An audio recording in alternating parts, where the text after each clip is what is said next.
Should be everything should be coming through. All right, we're live. You're live. We're live. We're live.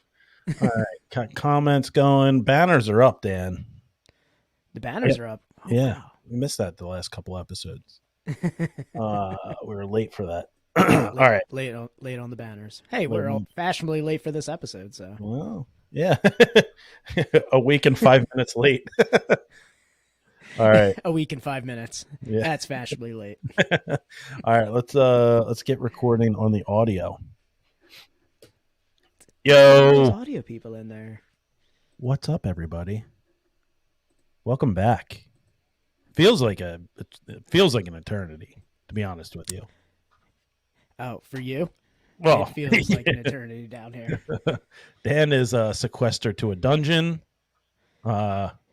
It all sounds like fun and games until you actually have to do it, right, Dan? Yeah. I mean, you hear about it, and then you have to quarantine by yourself for 9 days, and it's rough. It seems like that. Like I would be like, man, just getting to chill, not have to worry about the wife and the kid, and binge watch some TV, maybe put together some Legos. I don't know. Yeah, it gets super, super old after a while. Dan, you were super quiet. I'm super quiet? Oh, do I have to go into this? Do I have to do it like this? God damn. Is this better? I know everything. I hate it. That's the one thing I hate about this. We're multi-streaming. We're out to Facebook, YouTube, everybody. And they make it so difficult.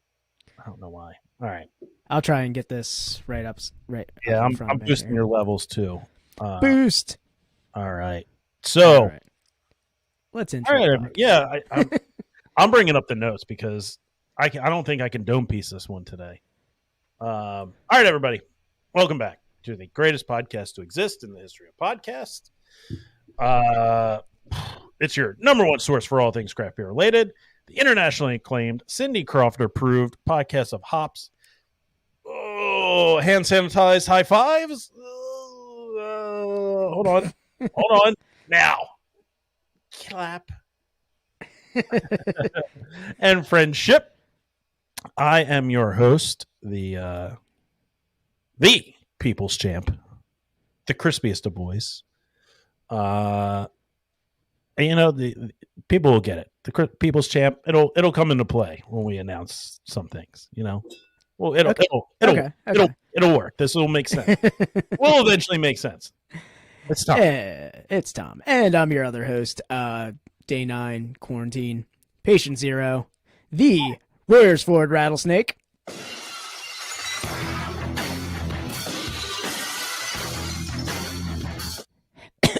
Hell yeah, it's Dan. All right. And we're the best friends podcast in the world. And guys, we've been kind of teasing this for a little bit. We have been. It's 2022. This is our first podcast of the new year. And we wanted to go out on a bang there in 2021 and really end how can you go out on a bang with butt rock? I was going to go down with the sickness. I felt like you were the most disappointed that I got COVID because you couldn't end butt rock. You couldn't give butt rock its proper Viking farewell. You know what? I knew Andy Man was going to come through. Man, he's using YouTube now too. Yeah, look at that. I dripped that candy paint. Full faux. All right, so butt rock quietly just goes into the ether, I guess. Yeah, it came in with a roar, went out with a whimper. Yeah, kind of like. What did we even end on? Kind of like Crazy Town, just ended. No one knew what happened. Crazy Town just went away. Dan, drugs. Yeah. What did we? I don't even know what we ended on. I don't remember. It's been a long 9 days for me, man. Yeah. Flyleaf? Was it Flyleaf? Oh, God, no, it wasn't. I don't think it was. I think it was a strong ending. It was something good. Okay. All right. Don't worry, Tom. You ended butt rock on a high note. All right. I'll accept that. I'll accept any compliment that I can get. All right, so it's 2022. We have to bring in a new podcast year, and Dan, this year is the year of late 90s, early 2000 hip hop. It's such a mouthful. It really is. Get it? What are you doing? Yes. How can you start the year of the late 90s, early 2000s hip hop better than like the quintessential crunk rap? 3-6 Buffy.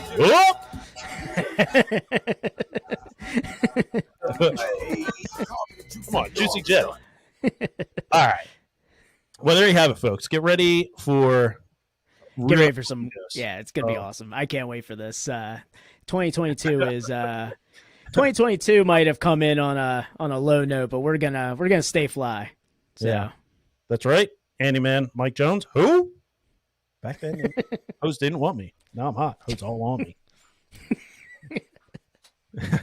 Awesome. All right. So I'm very excited. We're going from butt rock to I think some might call the butt rock of hip hop. I don't know. I might call this generation the butt rock of hip hop. Yeah. I think we might do that. Not right now. All right. Well, let's do a little housekeeping. Bring in our guests and get some beer. Yeah, let's do that. As always, we're a part of the Hopped Up Network. Hopped Up Network is an ever-growing group of independent beer podcasts. Check out all the other podcasts in the network at www.hoppedupnetwork.com. Check out their social media at Hopped Up Network. Very good, Tom. And guys, always remember to follow, rate, and review on all your podcast platforms. We're on every single one of them. Hell, you can even ask Alexa to play Best Friends podcast in the world. Guys, give us a follow. Give us a rating. Tom, what's that rating? 5-star buddy. Hell yeah, give us a 5 stars. The reviews are where you can get creative. Scathing reviews are hilarious, so just make sure that you give us 5 stars, but really tell us how bad we suck in those reviews. So as long as you give us 5 stars, we don't care what you write. Yeah.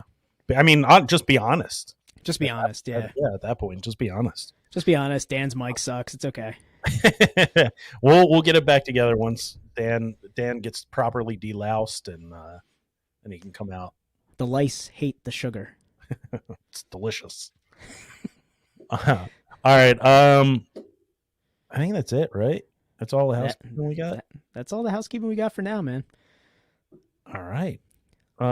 So let's get this going. Episode 99, baby. Episode 99. Yeah, baby. All right. We're gonna bring on our guests here. We got 3 guests tonight. It's gonna be. I know. I was gonna say this is the most full I think I've seen I've seen our screen in a while since I guess the Brew World Order was about the same size. Yeah, about the same size. Yeah. Yeah. So we got a heaping helping of some Northeast Philly beer here. So we're gonna bring on the guys from Second Sin Brewing, all 3 co-owners. And I didn't write down all of the names. They're right there. You can read them on the screen. Oh, no. I know the names. We got Mike, Phil, and Jake, and one's a master brewer. One's a hold on. It's the ultimate master brewer, Mike. One's I will acquiesce all brewing related questions to him. We have a master brewer. We have a master head brewer, and then we have a master CEO, president, and custodian. Custodian. I am a custodian. Custodial engineer. Or janitor, if you want to be a dick about it. So we got Mike, Jake, and Paul, and Phil. Paul. I was looking at Paul Wall. From Second Sin Brewing. So guys, thank you for coming on and talking with us after our little snafu last week. Yeah, thanks for having us. So we're going to be drinking, of course, some Second Sin beer, and it's an interesting one tonight. We I think we've only ever done this one other time, Dan. What, What's going that? into the Matrix? No, well, no, not that. Drank beer. Yes. Only one other. One of our 99 episodes we drank beer. Took pills? Yeah. Oh. We did a double pills episode. It's a double crispy episode. It's a crispy Yeah. boy episode. We did a 2 pills episode before and didn't go great. Yeah, I mean, from what I've read on these descriptions, I think we're in for a redemption episode here for this. But Yeah, neither of these. I don't think either of these. I have some things to say about the movie, though. What was wrong with the last Pilsner episode? The pilsners were. We had one was an imperial pilsner. I think it was a 9% pilsner, and it didn't hit. It didn't hit. No. That's a good way to put it. It did Didn't not Where were they hit. from? Ending. Boy. It wasn't as crispy as we wanted to have it. No. And we don't want to. We'll bring it up later off the off air. Yeah, it was like We already have enough breweries that hate us. What's one more? it was like a corn lager with a shot of vodka dropped in it. Yeah. So yeah, didn't hit, but It was a Midwest car bomb, man. all right, so we're gonna be drinking. I like the theme of these. I do like the theme, and it was pretty cool that you guys kind of came up with this. So Yeah, nice timing on this. Unfortunately, the movie was garbage. Let's not talk about the movie. Not everyone's seen the movie. You haven't seen the movie yet, It's real good. Tomorrow. man. It's all-time classic. That's what I hear. yeah, The Let's- Wachowskis knocked it out of the park.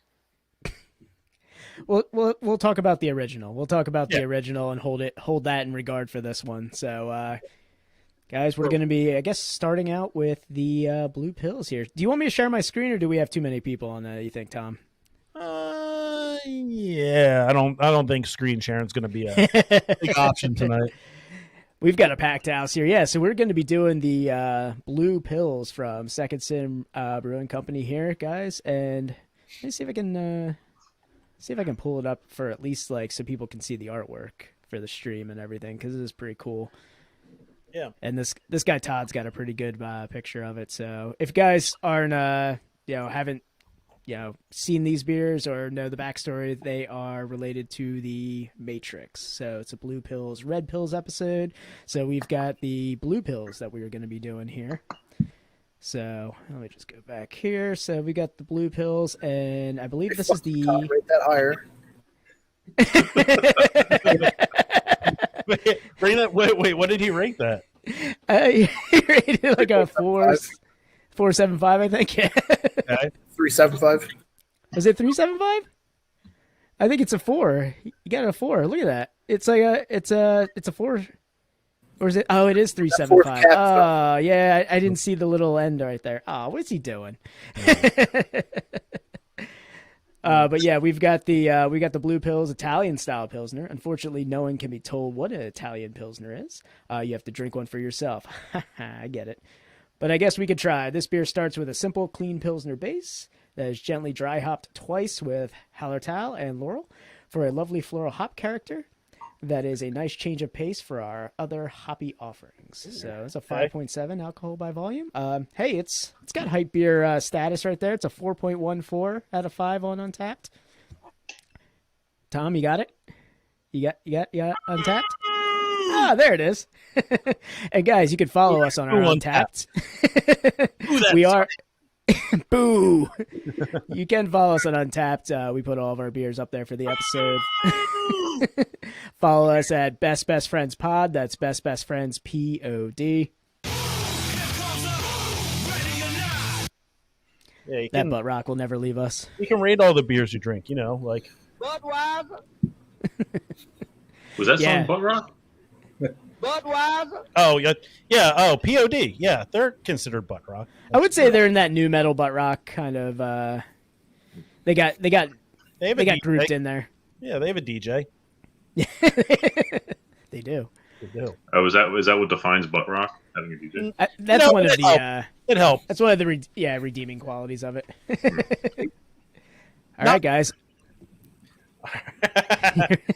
Oh, Mike's the owner of Untapped now. I like that we can just change our.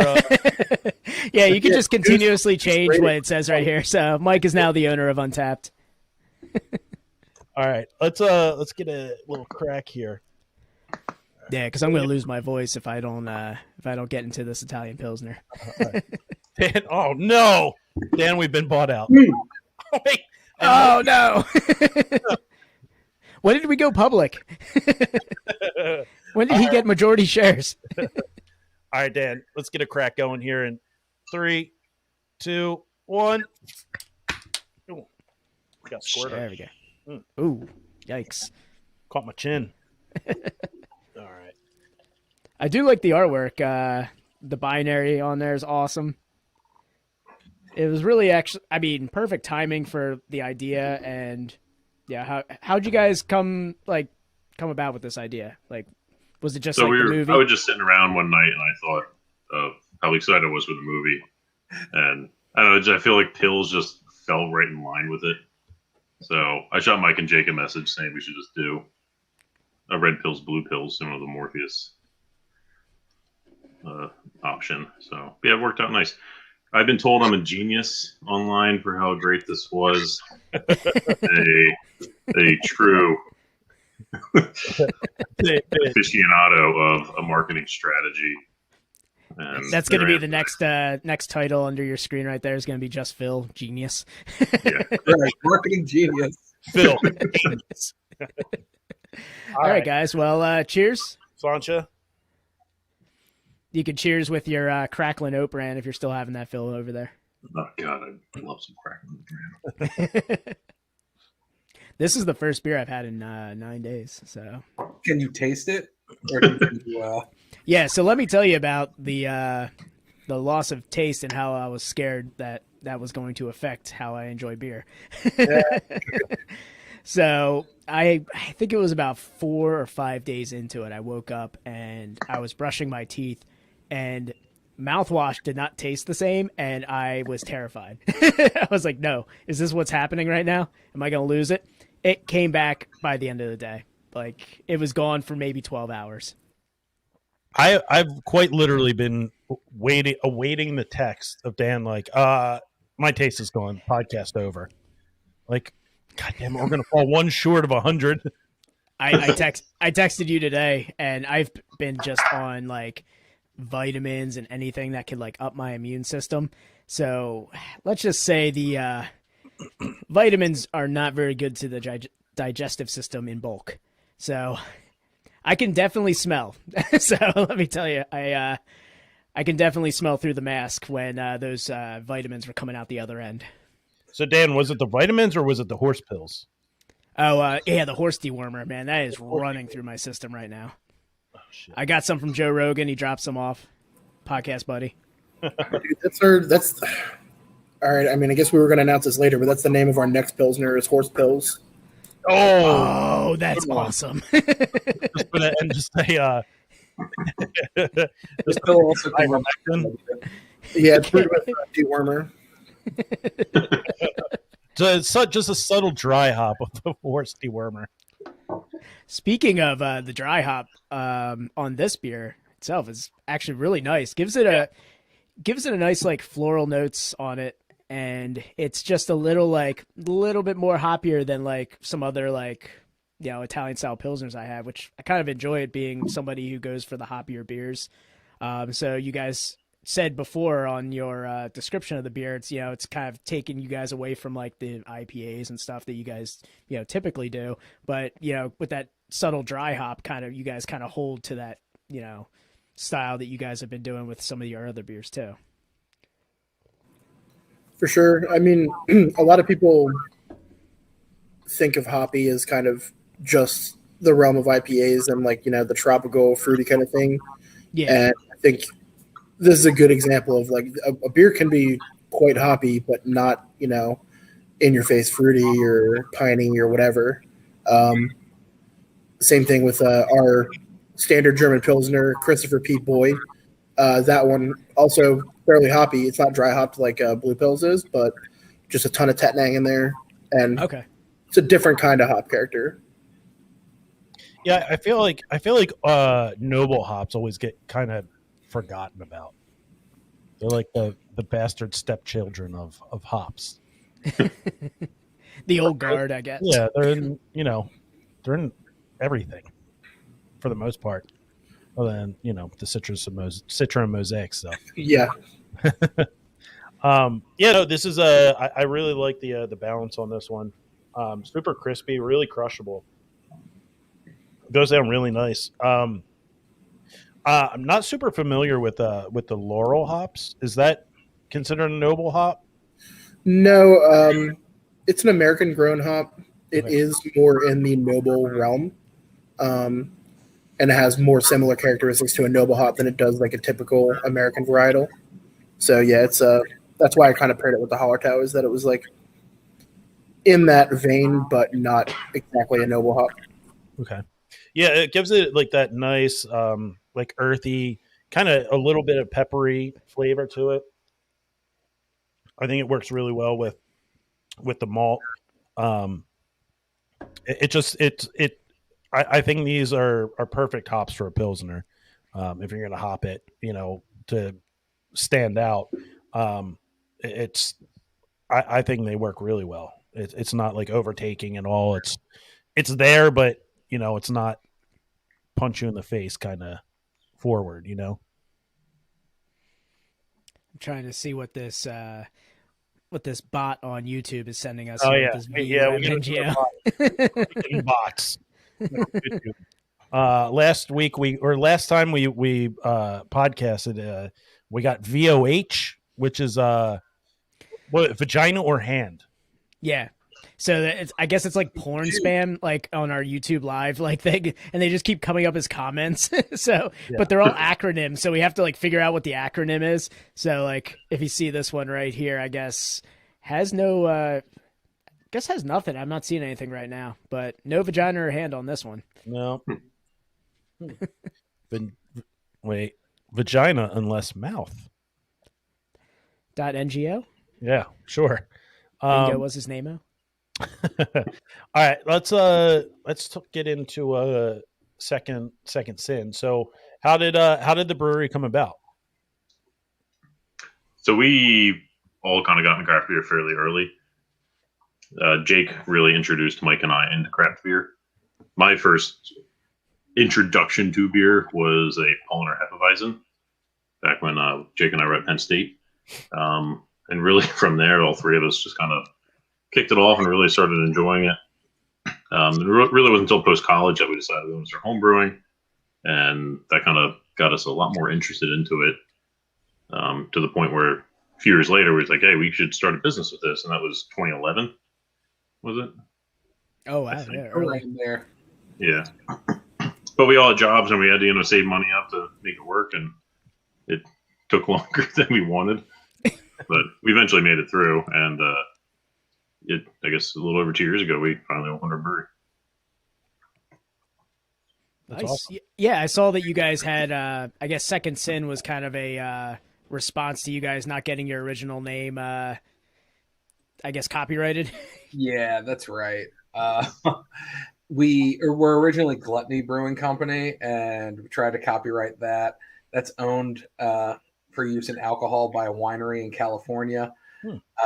So we had to pivot. We came up with a bunch of like really crappy names, which in hindsight, glad Go we on. and then one day we were brewing, and then I came up, I found the came up with it again. Yeah. And luckily, with my marketing prowess, I was able to deduce the proper name for our brewery to be Second Sin Brewing Company. How many Again, times Phil, did you try and genius. fit Phil into the brewery name? Second Phil. Philadelphia Brewing. No, guys, it's different. Was taken. Second Diddle. Diddle. It's there. It's awful. Just have to look at the image. How are you guys enjoying the Blue Phils, by the way? Well, I'm actually drinking a different. I'm drinking an IPA called Your Time to Shine. Oh, we I've do. got Yeah, that we one. have that one. Yeah. I have that one in my bag. So what's your guys' brewing philosophy over there? Like, what's your, I guess, like some Approach. people, some breweries lean towards IPA heavy, or they like variety, or what do you strive for your beer menu to look like over there? Really, we're just trying to fit a need of not even a style, but a drinking pattern, if you want to say it like that. Something dark, something earthy, something easy drinking, something hoppy, something sour. Really, just to rotate through what we want to do, and Jake's got a ton of ideas for what he wants to make. And it really just gives us the option to, instead of having a flagship, we can keep brewing different kinds of beer and introduce people to a lot of different styles. And Jake put it really well when we first opened, because a lot of people were like, "Hey, you're a craft brewery. Why aren't you having flagship beers?" And I remember he responded to somebody. He's like, "We don't want to be known for a beer. We want to be known for good beer." I thought And you I said think that's that. something that he does really well. So Yeah, I thought that was a Phil statement too. I was trying to give credit. Was that a philosophy? Oh, hey. No, it was a statement.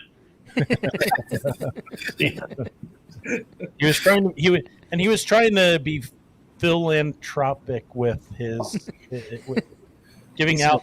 Are we just going to keep adding Phil to everything we say now? We should. Yeah, keep filling your mouth. Out there, drink your fill. There's a little fill for everybody. So you guys you're in Bristol, correct? Yep, Yeah, So- you're in Broken Goblet's old facility, right? that's right. Yes. Yep. Does it still smell like Mike Locke there when you guys moved in? Yeah, we had to hose it down. Got rid of the carpet. Phil got rid of the carpet. So it doesn't smell like crappy drummer anymore. Oh man, You guys have to rip down all the Lars Ulrich posters. I hope he hears. No, just put up a shitload of coats of primer to cover up all the red that was in the tap room. Yeah, Actually, it's all behind Jake right now. I didn't realize you were there. Oh yeah. Oh no, that's over back there. Okay. the red. Oh, did he just have an accent wall filled with like Tool posters and red paint? Yeah, Oh, all right. There's nothing wrong with Tool, all right? if ever you choose to open a brewery, try to get one with more bland colors.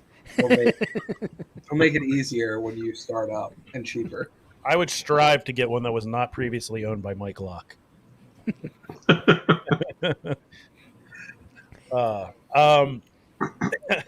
So how do you guys feel the community is there up in Bristol? Super supportive. It's really we have a ton of regulars that come in and out, and they don't just hit us; they hit all the breweries, and it's a good crowd. It's a good mix of people from all different backgrounds, which is really the whole Bristol, Lebanon, Croydon area. But we have a nice little following, and we appreciate everything that they do for us. So we're pretty happy with it. What do you say the style of beer up there is that like people, you have your usuals coming in for over and over? Like, is there like a style that people go to more than others? For the most part, people are coming in drinking IPA, but actually, I guess it's kind of split. You have IPA or just low ABV beer. That's what we've been seeing up in that area too. That's why I asked the question. Is like a lot of like cream ales and like stuff like that usually sell pretty big up there. So I hear a lot of low ABV talk. Yeah, even the lower ABV on the IPAs are great. I saw somebody wrote porters. We did a porter, and the porter was delicious. But Sold like a plain porter is not going to sell as well as a 5% Northeast IPA, which is a shame because the porter was delicious, and we would love to do it again. Even like We did a keg of it on Nitro, and it was awesome. It had such a great mouthfeel. But sadly, that's not something we're going to be striving to do anytime soon again. Yeah, I mean, I guess As we release 2 Pilsners. Hey, those pilsners are sold great. like Dan said, we kind of have a feel for. I mean, we've talked to a bunch of breweries from that area, like Odd Logic and Naked and the Chamonix, Broken Goblet. It's all, we kind of got that vibe of it's a low ABV area. I mean, a lot of the breweries say, cream ale rules up there, but I mean, it kind of goes with that low ABV vibe that's, all around that area. Yeah, because you have your craft beer drinkers, but you also have a lot of like, the blue collar, like people that come in for, we've seen for other breweries like Naked, like their Buck Naked cream ale was huge for like, those, I guess the blue collar usuals that come in and just want, that beer flavored beer. I mean, yeah, and you can't talk about cream ale without talking about the Croydon cream. That's right. Yeah, Croydon cream ale too. They don't make it. What's that? They don't make it anymore. I thought Jay said they were bringing it back? So it will be a cream ale, but it's going to be a different recipe. And it's not going to be called Croydon cream ale anymore. I'm not sure what they're calling it. Oh, is that the one we tried to name, Dan? The crown jewel of Croydon? Yeah, that's what we were telling them to just call it the crown jewel of Croydon. I remember that can too. Like the first time I had that cream ale and seeing like, I remember the busted like push mower that was on the can label, and I thought that was hilarious. I think it was such a lawnmower beer. I think everybody's had that first cream ale experience that like you take that sip and you're like, not creamy, no cream there. Like expecting like a cream. I don't know. I don't know. I drank my first cream ale and I thought that's delicious. Well, that's what I said too. And then like see. seven Jenny creams later, I was like, it's not delicious anymore. It gets better with each one. It's really delicious. Yeah, Jake used to work over at the Chamonix for the better part of 7 years, and I had a connection through a buddy of mine to get him a job there, and he got a job there. Not going to keep a straight face. Keep pulling the thread. You're going to find out that Phil's actually the shadow behind every brewery in the tri-state area. Yeah. Yeah, but I remember when I first signed the paperwork to start up in Chamonix, and how great of a choice that was. He's the man in the shadow, like you connect it. Phil, do you just want to list all the breweries you started next to your name right there? It'd be easier to list the ones that he's not.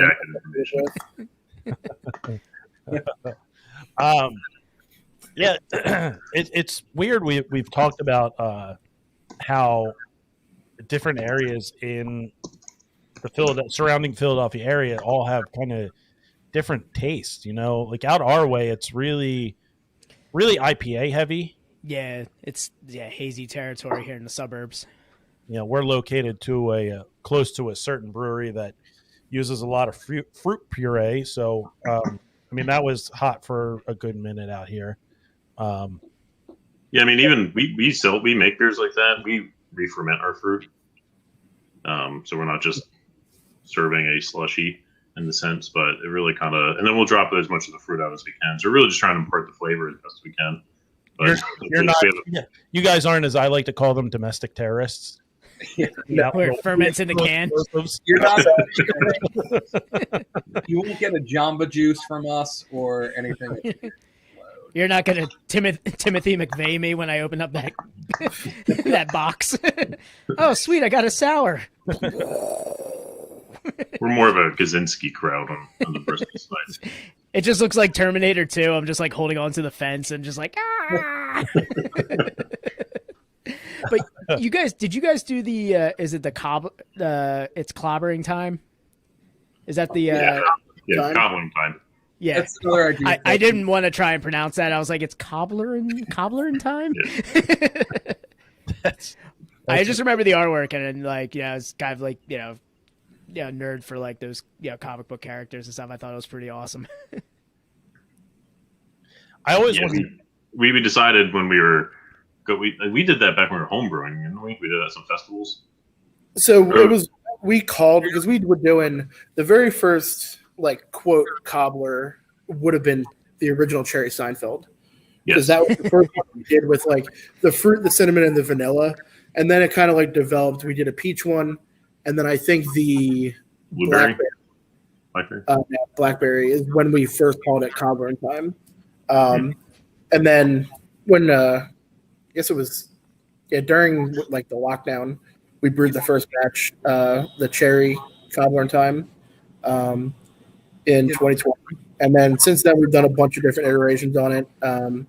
Tomorrow I'm going to be ordering the ingredients for the next batch. Right now we have a little bit of the last one left over from the anniversary, the called Super Cobbler in Time. So it's a higher ABV version with more fruit. So it's 10%. And this one is plumberry, so it's plum and raspberry. And a lot of people really like that beer. So we try to. I don't think I've ever seen a sour go up to like 10% before. Yeah, you gotta do things a little bit differently to get it up there. And a lot of people, everyone that drinks it, if they don't really pay attention to the board, I'm like, you do realize that that's 10%. Like if they're like sucking down their second one. Third. This is great, guys. All of a sudden, Second Sin looks like Senor Frogs in Myrtle Beach. Been known to happen. There's a bunch of people with stained teeth wobble dancing around. Yeah, there's a lot of sours that are fairly high ABV that are more, I guess, old school at this point. I guess Cascade beers, they're all fairly high. Some of the Russian rivers are fairly high. The concentration's like 10.3 or something. Yeah. So like the naturally occurring, like the fermented, naturally occurring fermenting sours like Brett's and stuff. Yeah, I mean those ones. We have a couple sours going in barrels. Those aren't super high ABV, but yeah, a lot of those, the older school ones, the more actual mixed culture sours can get up there a little bit. Very cool. Dan, how are you doing on your beer over there? Because I've got one last sip. I've been just waiting to do final thoughts on blue pills before I get to the red pills here. Yeah, I like seeing the lacing in that stanch. Yeah, this is I was going to bring it up. Great lacing, all the way down. I got a little lacing right there with the soup Nazi. We got some good head retention there. It was a really well balanced pilsner. Went down really easy. 5% is a great, sweet spot for it. Like I said at the beginning, it was, I think, just the right amount of hop. It's not overtaking the beer, but it's definitely there. Overall, really, really good. I could definitely drink, 3 or 4 of these. Yeah, I agree. The floral, dry hopping in it was kind of like the real MVP of the beer for me. I enjoy the clean finish, but also having some of that lingering like floral notes from the hops, still on the palate, which is nice. Just great on the nose too. Just that classic like Pilsner, like on the nose. And then having that floral dry hop kind of made it stand out from like other Italian style Pilsners I've had before. So it definitely kind of has you guys kind of put your own signature mark on like the Italian style with the dry hop, I think.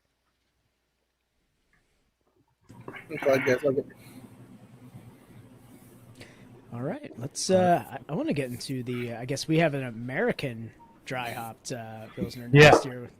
We're going to go, which one did they go down the rabbit hole? Was it the blue or the red? I forget. The red pill's the one that'll knock you out of the Matrix. Okay, so this is where we're gonna take that weird journey where we look like Danny DeVito, like in Purell from It's Always Sunny, or just come out of the Matrix here. So yeah, we'll be doing the red pills, which is an American dry hopped Pilsner. I just want to be pure. I just want to be pure. And guys, again, you can follow all the beers that we have on the podcast on our Untapped. It's Best Friends Pod. That's Best Friends POD.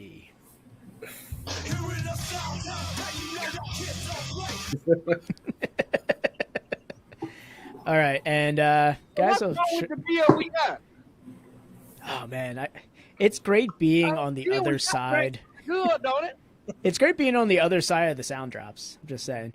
Again, here's that at Red Pills. You can ignore the rating right there, but Todd does a great picture of the artwork. Wait, well, hold on. Bring that back up. Oh, man, you get Dan, bring me back. Bring me that page back up here. one of those great untappers that Probably a 4.15 with bonus points for the can. Dry hop pills, nice beer. 4. nice. Always good to get bonus points for the can. Yeah, That's what you're rating. probably a 4.15 if I wanted to pay for Untapped. Love it so much. Why don't you pay for it, you dork? Yeah, why don't you pay Mike for it? He's the owner. Yeah. and then you could do your 4.15. I'm looking at that guy's Untapped right now. He's a big Treehouse fan. Of course he is. Paint me shocked. Tell me about this small brewery treehouse. I haven't heard of that. He used the word wowza in one of his descriptions. Oh, we got a guy on YouTube here talking about Blue Pills. Yeah, we just finished Blue Pills. Is Yeah, it's my dad. that your dad? Oh, that's adorable. His name is Wilbur. Shout out to Willie. Jake, are you gonna have a catch tomorrow with him? After this, are you guys gonna go play catch? No, they're gonna have a can of Catch Jack. his hands. All right, let's All right, get ready to crack it? on these, Dan. All right. 3, 2, 1.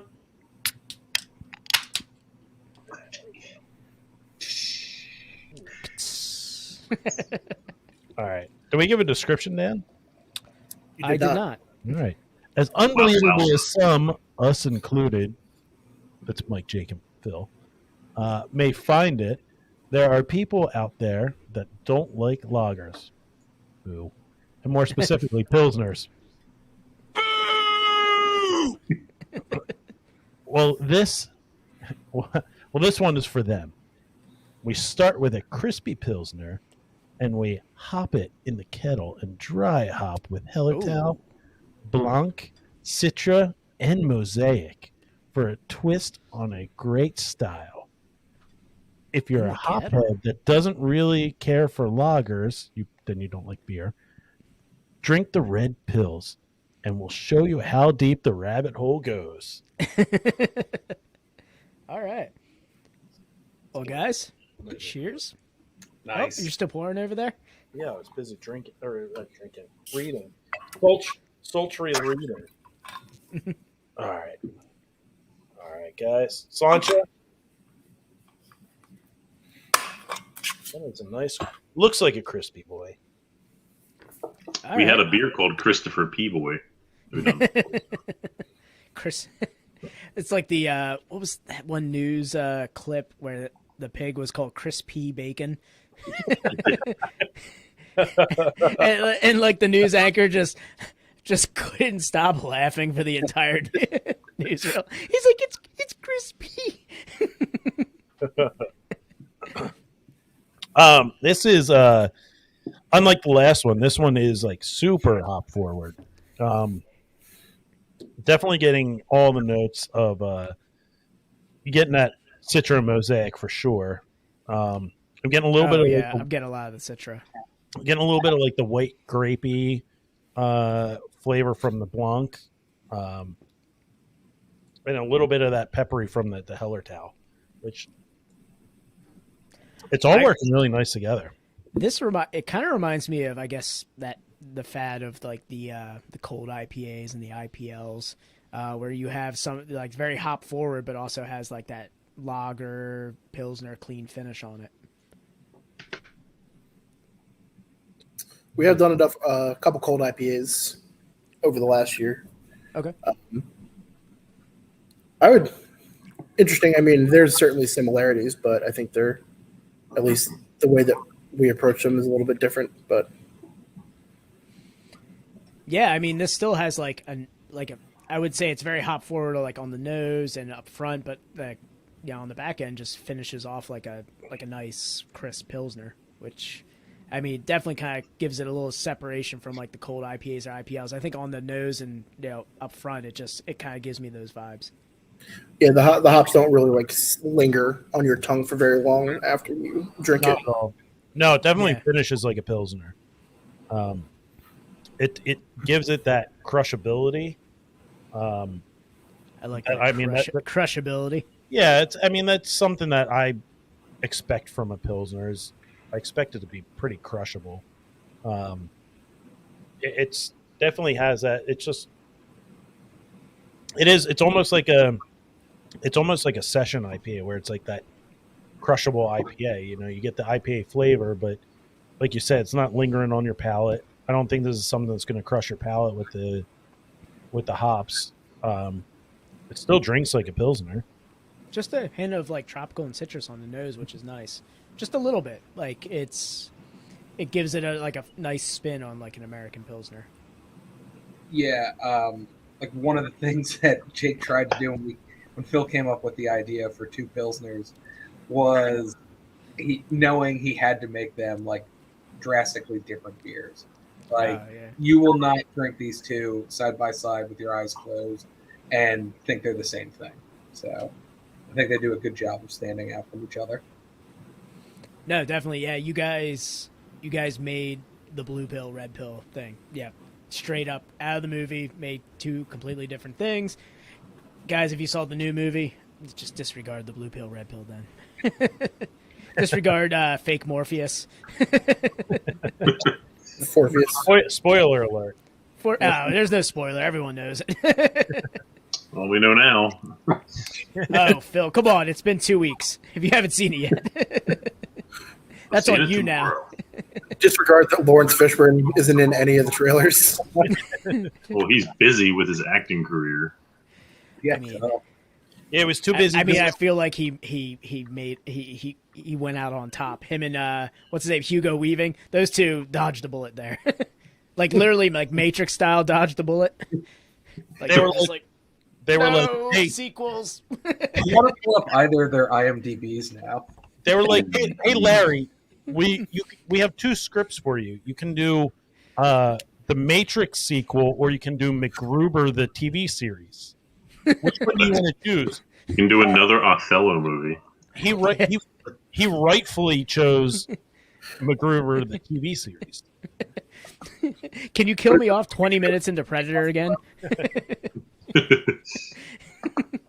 What's Pee Wee Herman up to? Staying out of jail. I don't think he's allowed on the internet anymore. He was banned from the internet before the internet was. I think he voluntarily did that after the whole incident with his daughter. I feel like when the internet came about, they were like, he was like, "What's the internet?" And his like PR team was just like, "We don't want him involved in this at all." Wasn't he caught doing something in a movie theater he shouldn't have been doing? Yeah. Like before the internet, they were like, "We can't get this guy on the internet." Pee Wee Herman got canceled before the internet was even a thought. Oh yeah. Yeah, back when I came up with the idea of the internet, I was trying to think of things to get Pee Wee Herman in trouble for. Was it right before you had your meeting with Al Gore? Yeah, he's a weird dude, but it worked out. This is right before I had a meeting about a little thing called Cereal. Excelsior. So, how did you guys, Jake and Phil? I know you said you guys were started home brewing. So, tell us how you got to brewing beer on a large scale from a. I mean, not a large scale, but a large scale at a brewery. To get to owning a brewery. How. Well, we all started homebrewing together, actually, in like mom's kitchen. And that progressed into Jake's sister's backyard, and then my backyard, and then eventually Jake, after I got him the job at Neshaminy, I was able to get us to store his stuff over at Neshaminy. So we were actually brewing at Neshaminy off hours, and then taking the wort back to my basement where the chest freezers were with all temp control and fermenting the beer in the basement. But yeah, Jake's the one that took the leap and decided to get really into the aspect Larger of scale. being a professional brewer. I'll let you take that, Jake. Yeah. So yeah, we actually started homebrew. We did a couple batches when we were in college. Phil and I went to Penn State together. Mike went to Seaman. Temple, but we all, we've known each other since middle school. Sorry, what'd the sticker say? The duct tape Seaman. on the Seaman, yeah. Okay. Well, anyway, Well, I said it, and I was like, "Is that right?" Sure, but I just said the word semen for no reason. So we did a couple batches in the our apartment in college. Didn't really take it too seriously, and then after we graduated, we started. That's as Phil said, we started brewing at Mike's parents' house, and then took over the shed in my sister's backyard and fermented the beer out there. And we had a talk. It's like, yeah, we want to do this. We want to open a brewery in the future at some point. When we first came up with the idea, and I think Mike said it was like 2011 when we really made the decision that we wanted to do it. There were nowhere near as many breweries as there are now. And so I didn't think I was ever going to be able to get a job in a brewery because every place wanted somebody that had experience or had gone to school for it. I didn't have the money to go to school for it. But then there was a little bit of a boom in like the early 2010s. Obviously nothing like there is now, but there were a lot of breweries opening up, and I started looking, and there was a small brewery in New Jersey called Climax Brewing Company. They were looking for an apprentice, somebody to kind of like learn the ropes. So quit my office job and started working there. I was there for about 9 months, and then I saw a posting for a job at the Chamonix which is 15 minutes away from my house as opposed to an hour and a half up to North Jersey every day. So jumped on that, applied for it, got the job, and I was there for about 5 years. But a lot of, sure, there's definitely a lot of learning the in and outs of actually making beer at scale. A lot of that was done. I learned a lot of that in the Chamonix just because they do put out quite a bit of beer. And then reading a lot of books to learn, more deep, like the science behind it and all that. But so this is, we only have a 5-barrel brew house. It's basically just a glorified homebrew. We just, we're kind of just brewing all different stuff all the time. As Phil had talked about earlier, we don't have any flagships, so it's kind of all right. What do we want to brew today? And we'll order the ingredients and go for it. Wow, 5-barrel system. Yep, yeah, 5-barrel. We have 7 5-barrel fermenters. Then sometime this year we'll probably be adding a couple 10 barrels. That's awesome. Like, I guess variety is the name of the game at that scale too, because you guys need to put out you can't really have those steady flagships that are always going to be in the tanks, and then also be able to experiment too. So you guys had to go in and has to be unique every single time, or returning, rotational. Yeah, I mean, we kind of realized, especially in our area, people want that new beer. Like, even if they want like an IPA, but they don't want the same IPA. Even though it's the same IPA, it's just labeled differently. No. Not here. Jake, blink twice if I'm correct. You're not. It's annoying to have to keep coming up with different hop combos. Citra Mosaic and Simcoe. Citra Mosaic and Centennial. Last year we made the bold proclamation that you Phil made it. I mean, Phil makes everything, guys. That's what we've discovered we here. release, a new beer every week in 2021, and we got. I remember when I said that. Yeah, so I think we definitely averaged it. There were some weeks, obviously, we didn't have a release, but we released over 52 beers in 2021. So. Wow. Did Phil say that behind stained teeth? The teeth on some 10% sours were in you, and no, Phil doesn't actually drink. Yeah, I don't drink. This was just orange juice I drank. Phil straight edge. Dude, I would drink some orange juice right now. Yeah. You have full or no full? If you guys didn't see, Phil's name is XX Phil XX. My porn name is Phil XX. X. That's onlyfans.com/xxx. Really, you just show up to my house. 24 Peachtree Lane. Show up. Good deal. That's actually Jake's address. That is actually my address. Yes. I know where I'm stopping tomorrow. There's gonna be a bunch of like Yeah, you're gonna stop at 129 Main Street. bunch of middle-aged guys with like Wendy's kids meals and Smirnoff Ices outside your house. Hey, Well, is Phil here? You say that before we opened and before we found the space, we were doing so much home brewing that we couldn't drink all the beer by ourselves. We didn't feel like bottling it all and like handing it out. So like every month and a half, 2 months, we would just save up a bunch of kegs and we'd have like 30 bye Mike. Like 30, 50 people show up and have like a party or a get together in Phil's backyard, and everybody would drain the kegs. That would be that. But when we were setting up those events, we had put Phil's address as the address for the brewery on our Facebook page. Oh. And so And on Craigslist too. Yeah. Well, Craigslist personals looking for Show males up to for a good time. help us drain. Looking for guys who want to help us drain. Drain our lines, boys. But no, like, didn't Gina call you one time because like people were just like walking around outside? Yeah, there was a group.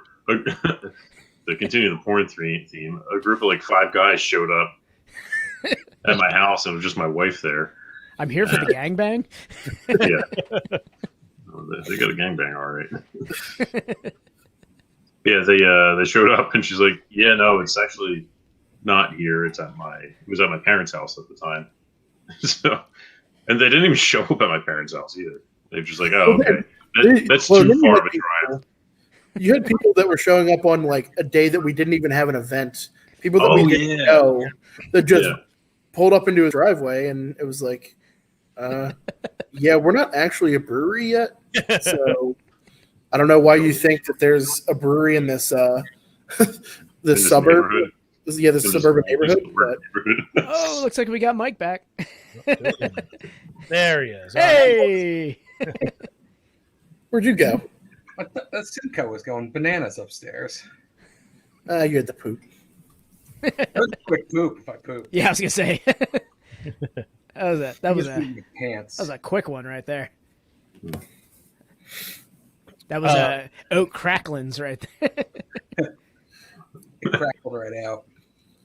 I will have crackled oat bread to eat within the next week to 2 weeks. That's gonna happen. Can you get me a box as well? If you eat it with milk. I gotta know what's the secret. Like, where does this cereal come from that you guys keep talking about here? It's made by Post. It's a normal cereal. You go to any grocery store. It's a top 3 cereal. Yeah, you keep saying top 3 cereal. What's the other top? What are the other 2? Oh, Honey O's. I want to put Honey O's up there because that's just that's a surprise cereal. Are you talking about O's? Yeah, are there Honey O's? Well, they're just called O's, I think. You're talking about the they ones were that have Honey O's. They're the ones with like the little things on the. They're like giant Cheerios. Yeah, to be honest, I'm a man of taste and a man of exquisite and high-end things. He's very picky. Taste. Oh, crackling oat bread. Yeah. Oh, it's Kellogg's. Okay, I thought it was Post, but I would have also put money on it that it was delicious cereal. I'm bringing some to the brewery on Friday night. That's the Yeah. Guys, you have to put some crackling oat bread in your cobblering time. crackling cobbler. Well, I need to hear what this. I need to hear what number 3 is because he's named like 2 depression era cereals. two depression era cereals. Yeah, when we made the beer with the chocolate sandwich cookies, we used Hydrox instead of Oreos. Oh my God! How dare you? No, not really. We sprung the extra $10 for Oreos. That's right.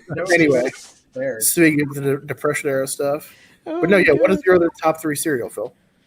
So I have to go Crackling Oat Bran. The Honey O's was just a joke, a gimmick, if you will. But I really Wait. enjoy Life cereal as well. Good God. That's good. I will agree with Phil on that. Just Cereal plain genius Life. right now. Just plain Yeah, life Life is actually good. rules. The maple This is a hard crunch- question because there's so many. Like you think, like your top 3 chips, your top 5 chips. That's the top 3 chips easy though. Yeah, chips are easy, but cereals, there's an endless combination of cereals. Like you can't even name every cereal. It's And sometimes the off brand is better than the regular brand. Like I like sometimes, the gum shredding Captain Crunch. yeah. I mean, Captain Crunch definitely. I hold that in high regard. Look, two out of the 3 cereals that Phil mentioned have 0 flavor to them.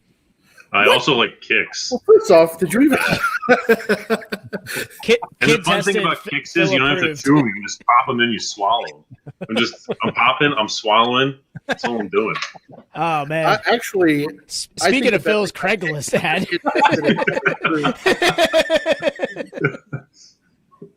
Also, put down, I'm popping, I'm swallowing. I'm ready for another. What Uh, are you saying, Jake? hold on, Oh, is that going to be an episode name right there? no, we were putting it down for a beer name. Yeah, this is a cool insight into That's how we come up with a beer name. It goes along with our music theme now too, because that sounds like an early 2000s, late 90s hip hop song. I'm popping, I'm swallowing. Oh yeah, I have to say I approve of the choice of music for 2022. Oh yeah, that's a great era of hip hop. I agree. I mean, we have endless possibilities. I've already we're wrote done. down. So we're that- done with Butt Rock for the year. Yeah. Yeah, we're done with Butt Rock. We've had enough of Disturbed. We've had enough. 2021 was Butt Rock. 2022 is late 90s, early 2000s hip hop. It really is a mouthful. Dude, I love it. And it comes out so well for you too. I'm like, I can't believe you. I'm never gonna say it. I'm never gonna say what the year is. I'm just gonna leave that up to you. We've got so much to do. We've got Cash Money Millionaires. We've got Crunk Rap. We've got Bad Master Boy. P. Master P. Yeah, we got That's No Limit Soldiers. makes a great power hour. What was that? That era of music makes Power Hour. Oh yeah. power hours. You were talking Tom- to the king of Power Hour. Tom, back in the day, used to make the best Power Hour like music. He did the music videos too. So like they were DVDs of the music videos for a Power Hour. So we would just sit around a TV and fucking jam a DVD into the old PlayStation 2 and watch it. Do you know how much work that took back in like goddamn Just wouldn't have done it. it was like 20 it was like 2010 no 20 it was like 2008 Yeah, was like 2008, 2009. and I was ripping videos from YouTube. and Editing. chopping them up in like iMovie or something. Yes, no, in Final Cut Pro. Oh, it was fine. Sorry, Yes, Final I was Cut Pro. putting my film school to good use by while you're working at MTV, you were just sitting there just cutting up our Power Hour. yeah, and burning DVDs. DVDRs. While you were blurring all the nudity and road rules, you were making our Power Hour. Yes, yeah, very much. I'm sure. I always thought like your resume just said that. Like I blurred the nudie parts in road rules. It was Jerry Springer's Spring Break. Sorry. My bad.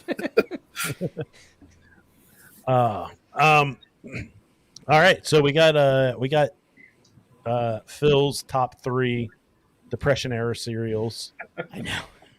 I felt like you, it ever just mix, you ever mix cereals, by the way? It's I a- don't. I'm so not. no? I don't eat cereal. I'm not a It's an cereal. endless combination. Also, to add to this blandness, I don't like milk. He doesn't. Yeah, he just Yeah, eats he it eats this dry. dry. Like He eats it you dry. I A don't. toddler. I don't drink milk. So Yeah. if I do anything in there, I've discovered vanilla almond milk like later in life. No, you got to keep that crunch. But yes, I agree. I don't like soggy. It Yeah. messes Nah, it all man. up. No, That's the no, reason. no, What dude, that is you that eat? is so depression era. Like it's like can't afford milk, so just get it dry. That is exactly how my grandparents ate cereal. Yeah, a nice bowl of Raisin Bran Crunch. I'm Rock. so glad I love FDR Raisin Bran. That's a great cereal. made it possible for me to have milk in my cereal. Milk in every refrigerator. God Yep. damn. And alcohol in everybody's hand. Aren't we coming up on did we miss that day? Yeah, the repeal day was in December. Yeah. Well, we missed it. Oh well. Maybe next year. Maybe 2022. Way to We be were on top of it. I was gonna say we were probably drinking during that. So. Yeah. All right. Well, we're coming to the tail end of the audio portion of the podcast. We do have some questions that we'd like to ask before we get out of here. Dan, you have your segment that you like to do. Oh yeah, so this is a question I always pose to people in the brewing industry, coming from the skateboarding and music industry. That's kind of where I kind of grew up, prior to getting into craft beer. But when I used to get Thrasher magazine all the time, there was this segment called "Your Skater's Favorite Skater." So it's basically they ask professional skaters who they grew up, idolizing, who they looked up to, who influenced them. So I like to ask brewers who their favorite brewer was, whether it be somebody famous who they looked up to, or somebody who was right next to them that just influenced them in their career. So I like to ask everybody who's involved in brewing, who your favorite brewer is. Jake's my favorite brewer.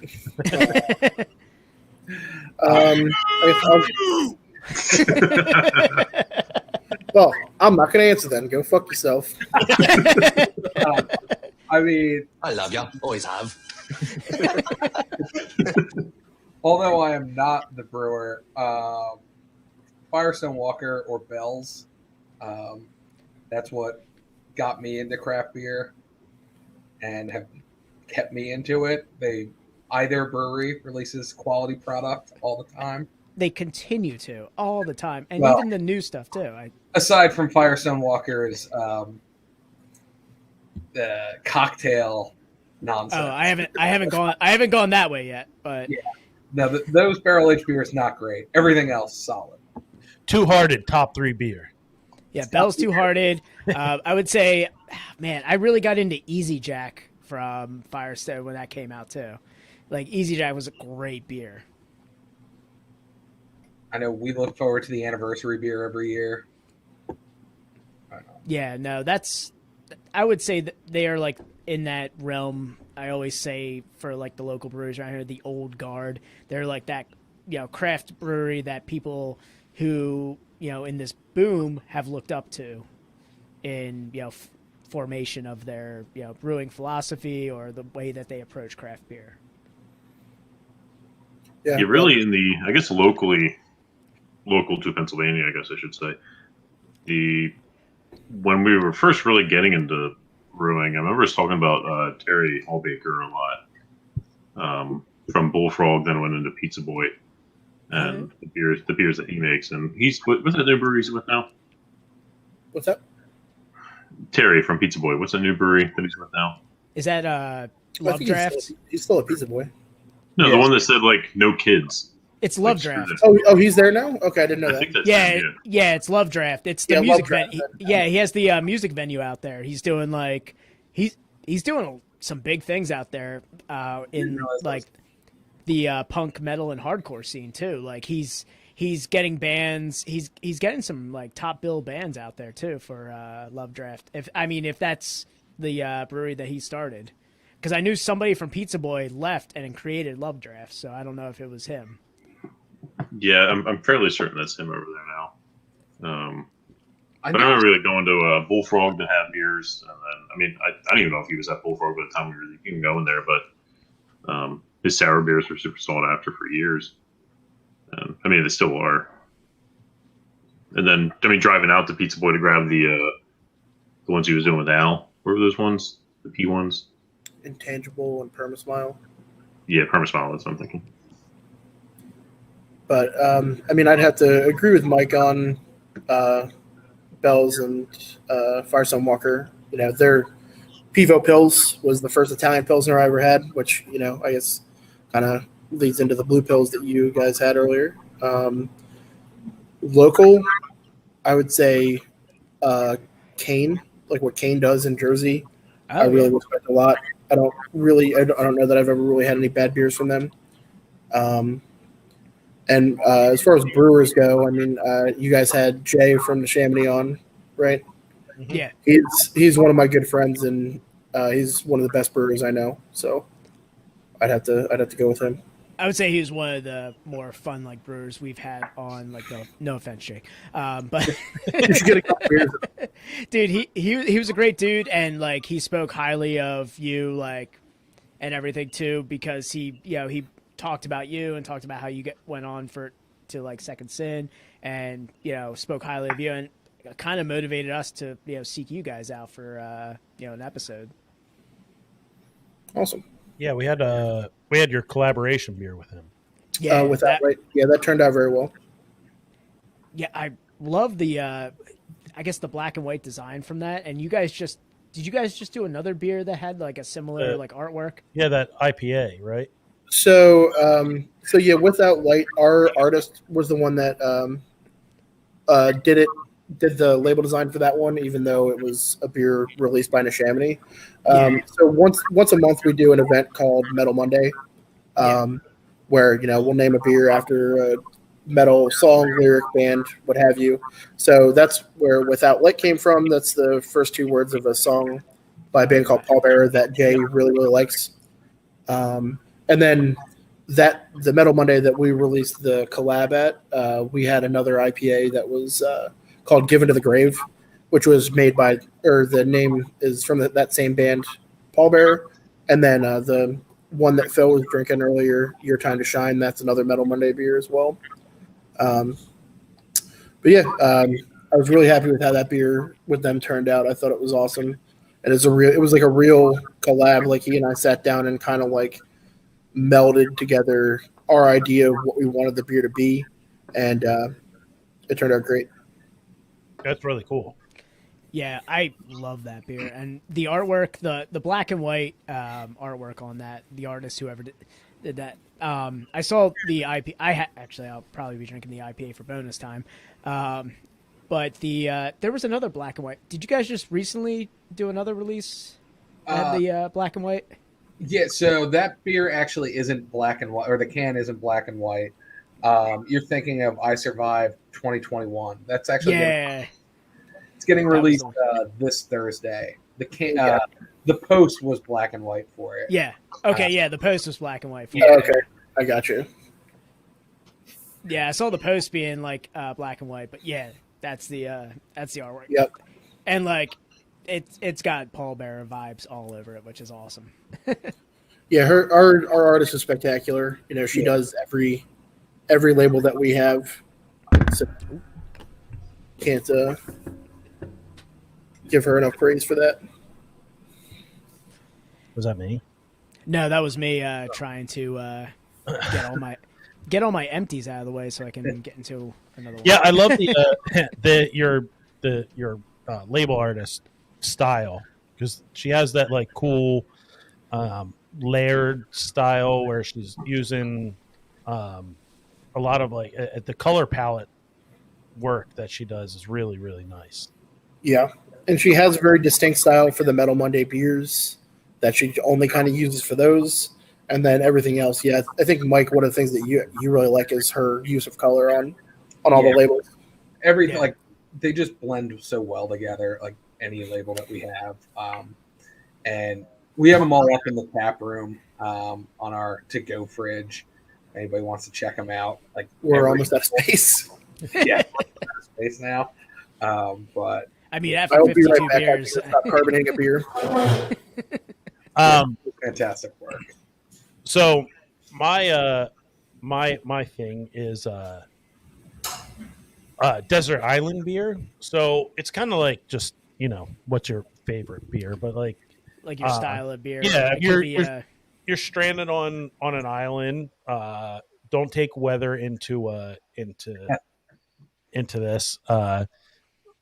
What if you had to drink one beer for the rest of your life? What's it going to be? Sure. So we're talking beer, not style. Yeah, it could be a style or a beer. Like there's a specific beer. Yeah. Man, we've had a couple of great beers. I don't know if I'd want to drink them forever though. Like anything Cantillon, Phil, like beat up your stomach if you're drinking that all day. I'm literally wearing my Cantillon shirt from this year. Like, I think I would default back to what I was saying before, like Two Hearted. I can drink Two Hearted. I could drink Bell's Two Hearted all day, beer. Every day. Yeah, it's a perfect beer. So have you guys had Bud Light Lime? It's pretty. It goes down smooth. Oh, limeys? Yeah, of course. You're talking to the king of the Slimers here. Or I was gonna say Tom's the original adjunct fan right there. Yeah. I really liked it when they went from they split. They made like a Bud Light Lime, like an actual Bud Light Lime. They kind of split, and they made the original Bud Light Lime the margarita because the original one was like super artificial lime flavor and had like a sweetness to it that I didn't enjoy. And then it got. I like your breakdown, Tom. This is great. I didn't know you. I didn't know you kept digging yourself into this rabbit hole. Really? Come on, Dan. How many years was I sprawled out on the beach with a Bud Light Lime? I know. Just the Tom Walrus with fucking Bud Light Limes on his tummy. Do you know how disappointed I got when they switched to the slim cans and none of them fit in my koozies anymore? Talk about punching drywall. Heartbreaking. Yeah, it was devastating. Shook me to my core. That's big koozie for you, getting you one over on you. He likes a big. I blame Big Koozie. It's a conspiracy. Like, is a koozie made for seltzers in that 12-ounce can? Well, yeah. Well, no, they're made for like standard cans, but then Bud Light Limes started going into seltzer size. But so no one makes a 12-ounce. Yeah. There's definitely a slim koozie out there. There's like a slim Yeti out there for like $60. I'm just going into koozie sales now. There's 100% slim koozies. You know what? They make local craft beer hasn't gotten into the koozie market. I was gonna say local craft beer hasn't. I mean, you got a few out there, but I haven't seen a lot of koozies in the market. We sell them at the tap room actually. Oh, you do? Yeah. Man, nobody is advertising the koozies. Nobody.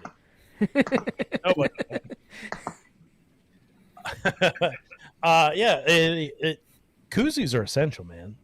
You gotta have a good koozie. Yeah, here we go. Yeti even has a permanent seltzer koozie. I know, it's like $90.